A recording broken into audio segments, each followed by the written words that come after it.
Hello everyone, my name is Peyton Konieczny and welcome to my video on mental health journaling.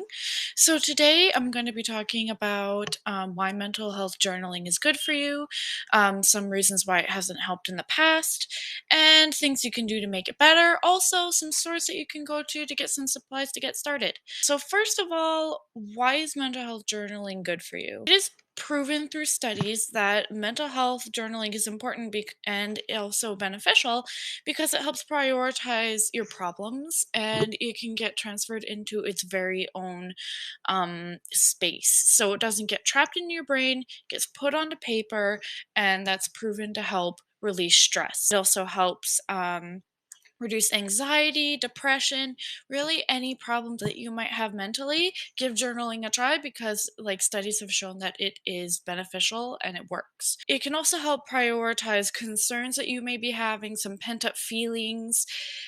Really get it out of here and onto paper. It is just proven to help make you feel better in every way. So I'm gonna show off my journal. I had it since I was a young teenager, so it's got some wear and tear in it. I'm halfway through. Other places that you can go to get journals and supplies is Michael's, Staples, Indigo Spirit is a perfectly good one. They have a huge selection of journals. I also think that journaling also helps when you make it a little bit more personal. It's so much more than just putting words into a book. There's so much that you can do with a journal that just makes it so much better for you and makes you want to write in it more. 'Cause I have these designs. Some are finished, some aren't. I even have an old school picture in mind saying that this diary belongs to. So elementary. That's what I put in to make it feel more personal. I also was a young teenager, so I would put stuff in there all the time. Some personal advice from me to you would be don't plan what you write before you start writing. The whole point of writing in a journal is sitting down and writing everything that you want. It's whatever comes to mind. So try not to plan what you write.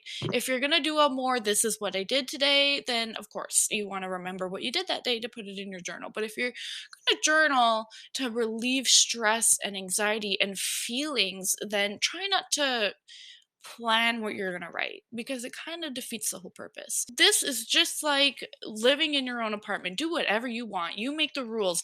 You decide what goes in here. You decide what it looks like. You decide what journal you actually use in the first place. It can be completely basic. It can be extravagant. It can be whatever you want. This goes back to the whole it's personal. So this is basically an extension of you. So make it you because it makes it even more effective when it feels like it's just you talking to you. It also does help when the diary or your journal just is more personal in every aspect. That can be how it looks, how you write, and accessibility. Try to keep those to yourself because if you're doing this for mental health, you want to keep things private.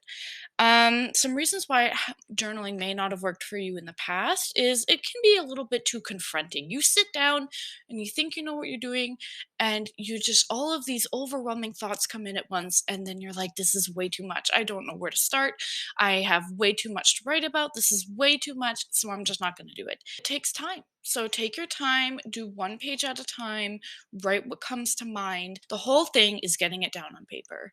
It's like getting writer's block when you're trying to write an essay. Just write something and something will come to you. My personal advice is to do it as frequently as you can. Whenever you feel stressed and you need some type of release and alone time, this is the perfect way to do that. Try and make it personal, make it fun. You can put stickers in there. Michael's, Indigo Spirit, Staples, great selection for like different colored highlighters, stickers, even like cool graphic tape if you wanted to do that. Totally okay, and it makes it even more personal. Drawings, quotes, stuff like that. Like that's what I did when I was a young teenager. I still do it. It's whatever you can do to make it personal makes it even more effective. So I really hope that this advice and these facts were helpful for you. Take this with a grain of salt. Journaling isn't for everybody, but definitely give it a try before you say no to it completely. I personally think that this works because I myself, with my mental issues, this is my outlet. This is where I go. I think that everyone should give this a try before they say no. And if you do, great. Anyways, thank you so much for watching, and I hope you like the video.